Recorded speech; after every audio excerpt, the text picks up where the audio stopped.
And welcome, everyone. We've got everybody here. We've got a full house. It's kind of crowded in here, but we are spacing out here. We've got Nick Kukaroo, Gloucester Times, Matt Williams, Nick Giannino, and Phil Stacy, Salem News, Rick Moore, and myself from MSONewsports.com. And Matt Williams, let's start with you. We've been talking a lot of football here in the last couple of weeks, actually. We'll talk about the Super Bowl, Bruins and Celtics, and so on as well here in this podcast or Zoomcast. But the MIAA made some decisions on football postseason. It wouldn't be for this fall 2 season, which is just weeks away, but it would be for fall of 2021, the next season, if you will. So Matt and Phil, do you want to share a little insight on that piece, and what do you think's the significance or the headlines out of that news? Go ahead, Willie. Well, so eventually there's going to be statewide tournaments, right? We're not going to do sectionals anymore. And originally the coaches wanted to do 8 teams, which is ridiculous and has been painted as such by everybody paying attention. And so the coaches had another meeting before it got slapped down by the powers that be and said, okay, we'll do 16 teams. So basically, there's going to be 16 teams in every division statewide, and they're going to play until they get to the finals, and that's that. So instead of your traditional 8-team North bracket, North winner plays the South, et cetera, it's just going to go across the whole state, and the top 16 teams in the power rating are going to play just like the NCAA's 1 versus 16, 2 versus 15, and on and on and on until you get to the end. And, I just think the idea of 8 teams is ridiculous. Statewide, that's only 64 teams in the playoffs. That's 8 times 8, which is 64 for those of you that are into square roots. And, 200 teams make the playoffs in boys soccer and baseball and basketball. And the idea that 64 would make it in football, I think, is just absurd. If they did that, they kept citing this so-called coaches survey that only half the coaches responded to. And my line was this: everybody loves an 8-team tournament until your team's ranked number 9. And as soon as some team that can win a championship is ranked number 9, it's going to be bedlam out there. So I'm glad that they headed this off at the pass. There's been talk that, well, maybe the 1 versus 16 game won't be very good. It'll be dangerous. To which I would say one of 2 things. Either one, then don't do a statewide tournament. If the teams out west and central think they're going to be a seeded 16 and have a tough game, then don't do a statewide tournament, because what would happen under 8 is a team from out there would take a spot from a team in Eastern Mass that would win the championship. And I think that would be wrong. And my second response would be, too bad if there's a blowout. How many first-round games did the Lynn English basketball team win by 60? How many first-round games does the Winchester soccer team win by 8? What is the difference in a 1 through 16 football game? Why are football blowouts treated so much differently than blowouts in every other sport? I guess it's just because football is king of the sports, but I don't like that. If you see a one-sided football game, it's an indictment of the entire playoff system, and we have to start everything over. But if you see a one-sided soccer game or boys hockey game or girls hockey game or basketball game, then it's just business as usual. So I always find that to be a little bit strange. I can't seem to get an answer on why the coaches, or at least those that voted, wanted 8 teams only in each division. Have you been able to ascertain any reason as to why that is, Willie? Well, it's just an extra week of regular season play, and the coaches want to get rid of the consolation games, which I understand. But, going all the way there and because it's, if you – to get from 16 down to, 16 to 8 is around, 8 to 4 is around, 4 to 2 is around. So, you cut it down to 8. That's one extra week of regular season play, right? So that was the reasoning. But, I think that it would have been a lot easier for people to see how silly it was if they had been able to do mock-up power rankings, which they weren't able to do. Because you would have seen really good teams not in the top 8. I've said it on the podcast like 5 or 6 times. I don't think Swampscott would have been in the top 8 last year. And of course they won the Super Bowl. So that just shows you that 8 is not a good system, to me. Well, they were ranked 5th in the North, if memory serves me right, weren't they? Yeah, that's 5th out of 8. But that's without power rankings, though, right? I mean, it's power rankings. North South, the football playoffs were seeded by power. But what this new plan does, though, it doesn't have the consolation games, though, right? That they're gone, right? In this new plan. I don't know. I mean, there might be games you play in in November that aren't, once the playoffs start. I mean, it's not going to be the same structure, and it's certainly going to be fewer. That all kind of is to be determined because you don't know how late they're going to let them go past Thanksgiving. I mean, some of these coaches wanted to move the winter season and try to do 2 or 3 games after Thanksgiving, which again was just never, ever going to happen and was a waste of everyone's time. Now, see, let me stop you there for a second. You had mentioned football being the king of all sports. Is that still true?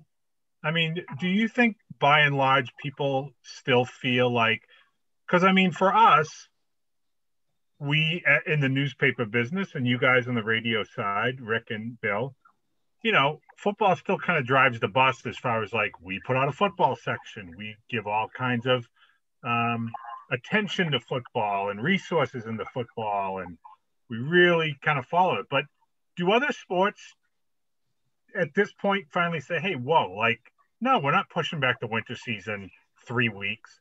That affects us. That's going to affect the spring season. Is there now more of a chance for these other schools to just say, nope, not doing it? Or is the gate that football brings in, the draw that it has, and the advertising money that's thrown toward it, is that still much more than anything else? I mean, I think it's a viable topic. I think both, honestly, because I think that no, the winter sports should not move their season back, right? But the one caveat I have is with this COVID, with the late start to the spring season, I think a lot of the spring coaches are really going to like that. And I think the spring coaches might move to say, hey, our guys were good after graduation this year. Let's start late permanently so we can get out of the snow.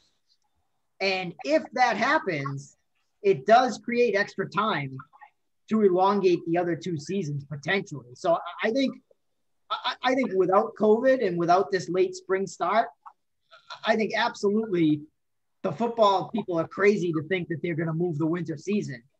But I wonder if there will be dominoes if the spring people really find that this late start is actually a lot better because you get out of that lousy March weather. Yeah. Like Simpsons episode where they talk about lousy March weather. Yeah, exactly. I looked at look what happened this year. See, I don't see why you can't start winter sports a week or 2 later. It doesn't seem to me why you couldn't do that and why you couldn't create a better playoff system. I think Coach Dembowski had a pretty good plan, or had a couple of good plans, which would keep Thanksgiving intact. Right now, it's like you may have a Thanksgiving game, you may not. I think our teams will have them, but that's not part of the plan. You know what I'm saying? I just think I think for 1 more week, why not put Thanksgiving back in play as a meaningful game for teams, or potentially a meaningful game for teams in the postseason, and go back to one of the plans that Coach Dembowski had that, I know we talked about on our website back now, well, probably almost a year ago now, but I don't know. Playing devil's advocate, okay, and strictly for argument's sake, I agree with Willie in that the winter sports are going to say, why are we being held hostage by one sport? But you're not being held hostage. How are you being held hostage? Because now by the calendar. Even if you go to no, it's not. Even if you go to the championship of the state soccer finals or field hockey, you're then waiting a month until you can start practicing for basketball or wrestling or hockey or whatever. I mean, that seems nuts. Whatever happened to, Thanksgiving on a Thursday, you start basketball practice the following Monday. I mean, I don't know. I do think. What does it mean? What does it mean, the precedent they set this year with teams being able to practice in all seasons? What does that do if you keep that open and say, okay, we play whatever the case may be, we're still playing the next sport is beginning, so you can double up. I mean, a lot of these kids were doubling up. How does that fit into it, or does it? But does a basketball coach want, his starting point guard still practicing with the football team? Oh, I would guess not. Probably not. I think that's going to get erased. They're not going to allow, and if they allow that, then shame on them. I mean, because you can't have, the kids don't deserve that sort of conflict. That's not right. I don't. And it's just not, it doesn't buy into the whole health and wellness part of what the MIA preaches. That was a one-time deal, I think. I think that if they did roll back the football, if they wanted to do a full playoff after Thanksgiving, I think they would have to move the whole calendar, and they would almost have to extend the soccer, the field hockey, the volleyball season so that those athletes aren't idle. Because if you don't make the state tournament, like let's say you're on, I guess I won't pick a school because I don't want to cast aspersions, but let's say you're on a boys soccer team that doesn't make the state tournament. Your last game could be Halloween, and then you don't start basketball tryouts for potentially 6 weeks. That doesn't seem like it lines up. All right. Well, we're not going to solve this. Yeah, I mean, Nick G and Eno may have the answer. I'm just sitting here trying to take it all in. I don't really have an answer for it. I'm indifferent. I got to think about it a little bit more. But the MIAA executive director is stepping down, so I mean, they could hire any one of us and put us in charge, and I think we actually could solve it. But I'll send my resume in, see if they're interested. Good. Well, I know he was a Bill, and I'm the only Bill here. So, I mean, if one of us, it would make sense that it would go to me. We cut down on the cost of renaming the office, changing the sign on the door. Yeah. Just tape over the last name and put in Newell. There you go. I can tell you what Nino's thinking. He's like, I just don't want to add to the football season because I hate being out in the cold. He knows it too. However, the first football season coming up, that Phil Stacey will not be wearing shorts, possibly. We'll see. We'll see about that. Fall too. Yeah. At some point I will, but probably not at the beginning. I'm not in that Mark Betancourt territory where shorts or die kind of thing. No, I don't do that. Hey, let's move on to the winter sports now, and maybe some highlights from the past week. So we've got Nick Kukuru with the Cape Ann angle, and Nick G with some boys basketball, Matt and Phil with some hockey notes, maybe, and Rick, whatever you want to chime in on. But let's go to Nick G because with some basketball news from the Beverly boys, still undefeated. Yeah. Well, you guys watching this or listening to this at home Saturday, the boys, we're not sure yet if the Beverly boys are going to win on Friday night. They got Marblehead on Friday night. Heading into that one, they were 7-0. So, it took some time to kind of give those guys some credit because, they got all the press last year, making that deep run into the postseason and getting to the TD Garden. But this year, they're back with a really new-look group, and some of these underclassmen have really stepped up and found their roles. And, they're buying into the defensive mindset that head coach Matt Karakutis has always preached, and it's paying off. Like I said, they're undefeated. So Beverly's still the team to beat right now in the NEC, especially with the Lynn schools out. Just to throw some names out there, Gabe Copeland is playing really well. He's leading the team in scoring and three-pointers.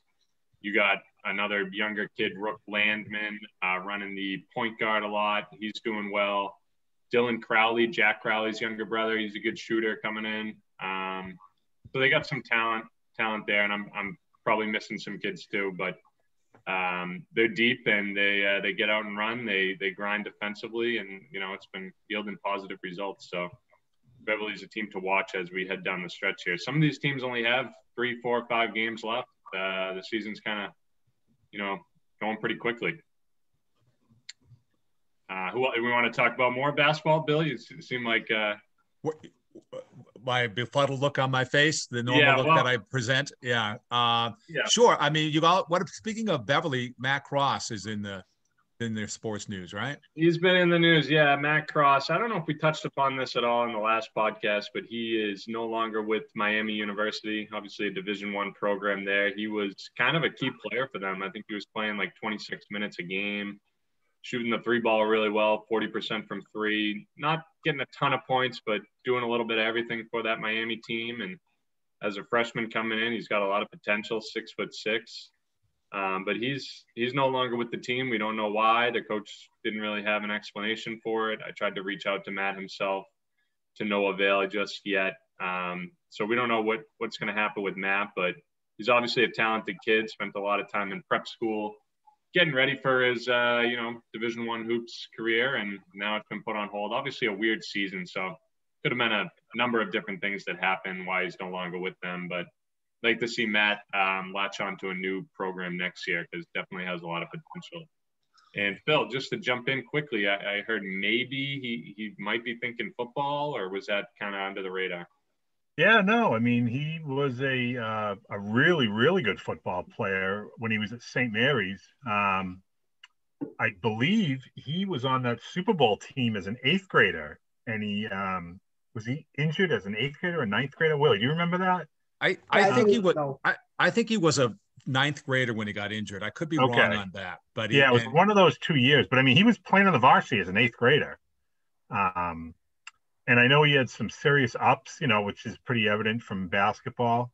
He'd make for a good receiver or a defensive back. So, he had mentioned something that I read. I want to say it was in the Miami Herald that, maybe he would give football a try, which would be remarkable to be able to play 2 sports at the Division I level. You're talking Sean Stellato type. Sean locally did that. Not too many people can pull that off. But hey, good luck to Matt. No idea what happened. It's it's like a lot of things these days, leads to questions when no one's talking, but or speculation. But you just hope that the parting was amicable and he can land on his feet and continue whatever career he chooses athletically. Yeah. Nick, let's shoot up to you in the Cape Ann area. What's breaking there? Yeah, I mean, this is the big news this week. Gloucester girls hockey, they got their first win of the season. They're back at the varsity level this year for the first time since 2008, and they beat Masco the other night 5-2 behind a hat trick from Mia Sala, 31 saves and goal from Avery Olson. So that was nice to see. I mean, they're only 1-5-1, but their first year varsity program kind of entering an established league already. So I mean, it was an uphill climb, and they've been pretty solid. I mean, it's been they've had some trouble against the better teams, but they haven't been totally overwhelmed by anybody. So it's been a good first year for that program. I mean, obviously Sala is their star, but they got 10 freshmen too, and they all play a lot. So it's looking like they might be pretty competitive for years to come. Matt Williams, you want to chime in on some girls hockey notes? I'll jump back in real quick, Bill, and finish up some hoop. I didn't want to just touch on Beverly because we got a lot of good teams right now. And, I saw Hamilton Wenham the other night. They were wildly impressive. They're a huge team. They got Carter Coffey running the point guard, who's about 6'5" and probably put on 20, 25 pounds of muscle this year. So it's interesting to see him running the point. You don't see big kids like that doing that quite often. But they're a fun team. They got a good record going, and it's too bad because they got 11 seniors on that team. So they said this before, but I really think they could have made a deep run this year. And then Marblehead is another team I want to highlight real quick. They got a buzzer-beating win on Thursday night over Swampscott, who had been undefeated heading into that one. They were playing some really good basketball, and Marblehead, after losing by a point or two to Salem the previous time out, came out and got a win at the buzzer. Hunter Fleming, their big guy there, who's actually a really good shooter, especially for his size, knocked down a 3-pointer to beat Swampscott. So Marblehead's playing some good ball. Peabody's still getting it done. They haven't played in a little while, though. They're on a little bit of a lull here. And Bishop Fenwick is another team that kind of up and down, but they're scoring a lot of points. And Max Brenner is leading the North Shore in threes. He's knocked down 27 threes so far. So they're a really good shooting team. Guess I'll leave it at that for now, Bill. Just thinking of Mike Giardi, who coaches 3 sports at Marblehead. And this is probably the longest he's ever been not coaching since the start of the basketball season, because there was no baseball. No fall football, fall 1. And, of course, basketball started a little bit late, but he'll be packing it in possibly here and packing in 3 sports in a very short period of time here in in 2020 to 2021 till the end, beginning of June or whatever. All right, so enough on that. But Matt? Oh, just not a lot of teams playing. Everybody's on pause right now. And, poor Marblehead girls have only played 3 games. Beverly's only played 4. So, for the ex Marbleheaders up in Gloucester, they're better off up there. They've played 7 games. So that's good. Obviously experienced goaltending and, Olsen for Gloucester manned the net for Marblehead last year. And, of course, she's playing great. And the freshman from Marblehead, Lily Francoeur, is playing great. And so that's, that means there was a lot of good goalies, and now everybody's got a chance to play. So that's a nice thing too. And we'll see what happens. Everybody gets back on the ice. Beverly's supposed to be cleared to play this weekend, 2 games. And looks like Peabody might be back at it next week. And Bishop Fenwick, same thing, maybe. And the other team, Marblehead, is going to finally play again on Monday. And I think that'll be 3 or even 4 full weeks since their last game. I think their last game was Martin Luther King Day, and they don't play again until Monday, February, 8th. So that's kind of crazy. I think they missed the entire NFL playoffs without a game. Bill?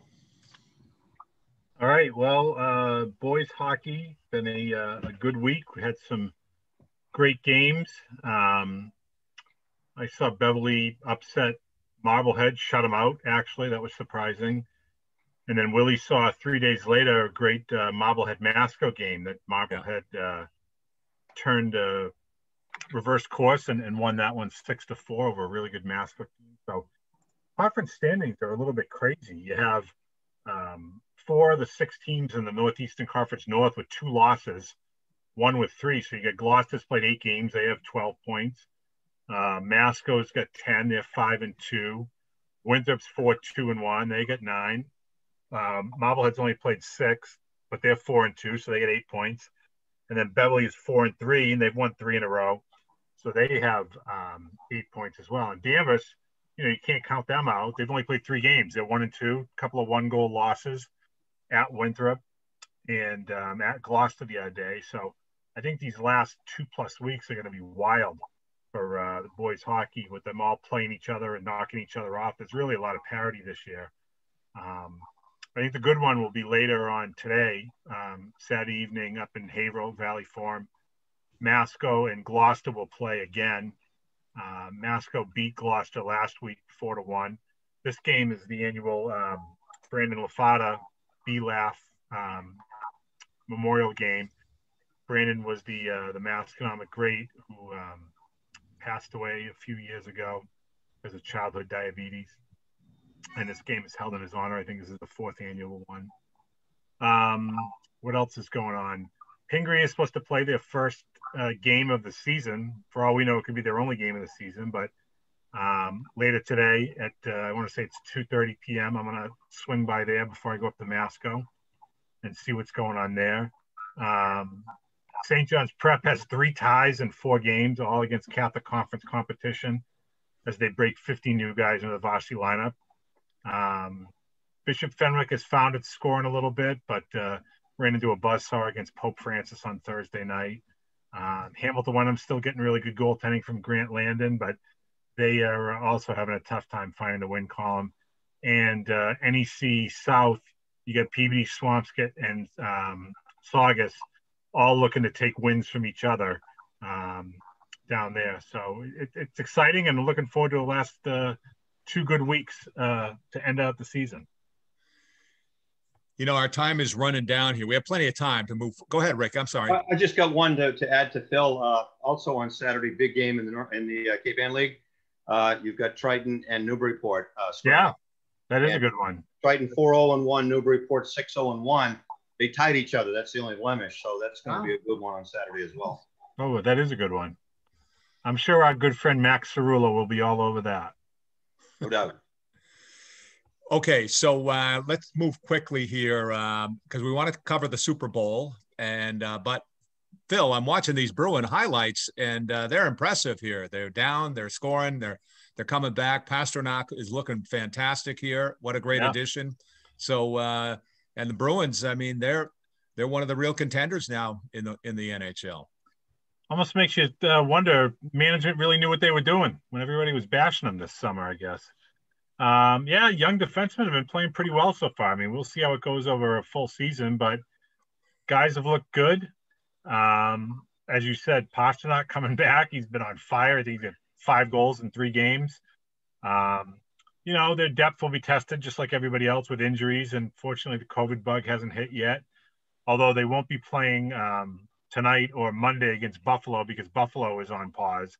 So the Bruins will have some unexpected time off. But so far, so good. Tops of the East Division right now, and that's a pretty good division with Washington, Philadelphia in there, Pittsburgh. So, you know, hopefully it keeps up for them. Nick G, do you want to spend a few seconds on the Celtics? Sure. Yeah, I think Phil tweeted something the other day saying, I think you said the Bruins, it's safe to say the Bruins are the best professional sports team in Boston right now, or in New England. Yeah. I'm going to have to agree with you on that. You know, I'm usually a little hesitant to take the hockey side there and, you know, defend my Celtics, but actually not my Celtics, but these Celtics. They're not playing up to their full potential right now. And I don't think with this current group that they're going to be able to beat a team like the, you know, Brooklyn Nets. I just don't see it. They need some more pieces. Obviously, the last game they were without 3 key guards in Marcus Smart, who Willie would probably tell you they can get rid of anyway, but he's a big part of that team. And Kemba Walker sat out and Peyton Pritchard is still out. So they really struggled without having any of those guards in there. Stevens was trying to play with some different lineups, but Jeff Teague's just not getting it done. Tremont Waters and Carson Edwards still have a long way to go. I don't think they're really part of a rotation for the Celtics right now. So they got some things to figure out. Obviously, Jaylen Brown and Jason Tatum are doing everything they can to keep that team afloat. But 11-9, and luckily the East is so competitive this year that even at 11-9 going into Friday's game, they're still 4th in the Eastern Conference. So they got a little wiggle room there because the East is so competitive. A lot of people say, oh, the East stinks, but that's not the case. There's just a lot of teams that are very close to each other in terms of talent. And that's why you see all these teams like floating around 500, the Celtics included. So a couple wins in a row, the Celtics will jolt up, and a couple losses in a row, they're going to scoot on down the standings. So they got to be careful here. It'd be nice to see them put together a little win streak. But like I said, I think they're still a piece away. They need a big and probably another guard or shooter bench to really make a run at one of these good teams in the East. Hey, Bill, real quick, before we get to the Super Bowl, I heard what I thought was a great trivia question today that I wanted to throw out there. They're saying, you know, of course, if Tom Brady and the Bucs win Super Bowl Sunday, he'll win with 2 different franchises. Can you name the 3 guys in Major League Baseball that are currently playing that have won World Series with 2 different teams? And the hint is they all played for the Red Sox. Joe Kelly? Joe Kelly, yep. There's 2 of them, you said? There's 3. Was Mookie Betts? Is Mookie Betts one? Mookie Betts. Mookie. Yep. Yeah, there you go. And John Lester. John Lester. That's Okay. Pretty good question, right? I mean, Yeah. So are we not counting David Price, or because he opted out last year, I guess? That Didn't is get his correct. name on the cup. That is correct. Yeah. I don't know if he got his ring. I don't know how that works. I don't know if they scroll names on those little flags on the commissioner trophy like they do for the cup. All right, gentlemen, let's just go around the horn here and get you guys to weigh in on the Sunday Super Bowl, Kansas City and New England. I'll just start very quickly. You know, I guess Kansas City's got to be favored and stuff. It's hard to bet against Mahomes, but I still like that Tampa Bay defense, and we'll see what happens. And I'm sure it'll be should be an exciting 4th quarter. But let's go around. Nick Kukuru? I mean, I'd love to see Brady win. I think he hangs around, but I just think the Chiefs got too much. I think 34-27 Chiefs. Either they get up early and hang on, or they go nuts in the second half. One of the two. Mahomes is going to be unstoppable for at least half of the game. Matt Williams?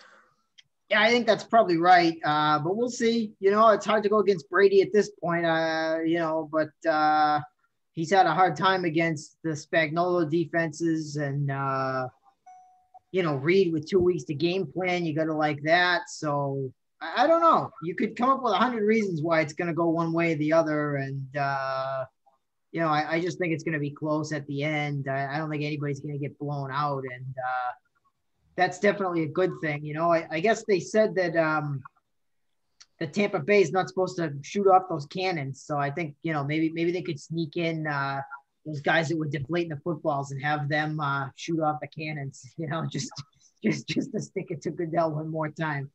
Pull a University of Miami when they had the smoke come out in the Orange Bowl. Yeah, exactly. Like, honestly, who cares about those cannons? That's really what we're worried about. Phil? I mean, I think common sense says Kansas City, but, as Willie has said on here for several weeks now, how do you ever bet against Brady?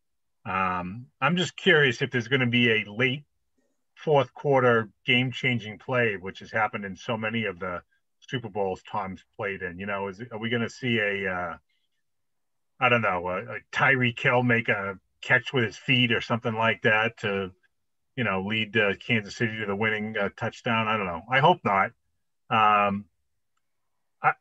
like Andy Reid, and I like Mahomes. I think Mahomes is a phenomenal player. Yeah. A lot of guys on that team I don't care for, though, as talented as they are at football. So I'm rooting for Tampa Bay and Tom. I mean, realistically, I wouldn't bet on it, but I'm just hoping for an exciting game. And if Tampa wins, that's icing on the cake. How can you not pull for Tom? Because if he wins, he gets another $2 million. I mean, that's right. It can always help out this time of year. I literally don't understand Patriots fans who root against him. Like, you should turn in your fan card. Honestly, no, I agree. I'm all for it. I'm with him. Okay. Literally, you are the most fair weather, lame sports fan to do. They didn't do that when Ray Bork went to Colorado, right? You wanted him to, yeah. Although, to be honest, that was like a little over the top. Like, the parade. On the other end of that coin, though, can the fans who are voting for Brady over the Patriots also turn in their fan card? Because I think they're just as bad. Yeah. Okay. I'm with you there. Yeah, well, if they were playing each other, it'd be one thing. But now that the Patriots stink, I mean, you can't blame people for jumping off the bandwagon. Oh, I can. I just no bandwagon. I'm with you, Nick. Yep. Leave it for a sports writer to find something negative about that. There you go. I think that's reality there. No, I hear you. If I'm not mistaken, doesn't Tampa Bay come to Foxborough next year? Yeah, they do. Oh, I know some people that'll be excited for that starting now. I don't think there's going to be much booing going on, That's the thing. But I'm watching the clock, guys. Rick, how about you weighing in, and then Nick G? Yeah, what everybody said. I think if it comes down between Andy Reid and Bruce Arians, it's Reid. You got to go with Reid. But my thing is, guys, we're at the end of one of the most fabulous football careers of all time. So whoever he plays with, I mean, if Brady racks up one more win in the Super Bowl, good Lord. I mean, this is Babe Ruthian, if not even bigger. So I'm rooting for Brady most definitely, but I'm hoping like in a lot of games, the Tampa Bay can open up an early lead and just kind of hang on. But what you guys all said, Kansas City would seem to be the favorite, but I'm going with Brady, and I didn't really pay any attention to him all year, and then I find out he's got 40 touchdown passes in the regular season, so he's the man. Yeah, Babe Ruth was fantastic with the Packers back in the 50s. Okay, Nick. No, I'm the same boat. The closer we've gotten to the Super Bowl, the more I'm leaning towards Brady and the Bucs. I bet against him too many times to make that same mistake again. And I think they got enough firepower to hang with the Chiefs, and they're playing at home. It just seems like everything lines up for Brady and the Bucs. And I think Gronk will have a big game. I think it's time for them to unleash him a little bit. Hey, Tampa, the new sports mecca of the world, Yeah. That's what happens when the big guy shows up down there. Yeah. All right. I don't want the last word. I'm going to give it to one of you guys. We got 30 seconds. Who wants the last word? What do you got? Good luck on your squares. Yeah. Oh, I didn't get any of those. Whoops. Still time. All right, gentlemen, thanks so much. We'll check in again soon. There they are, the sports writers with the Super Bowl coming up on Sunday.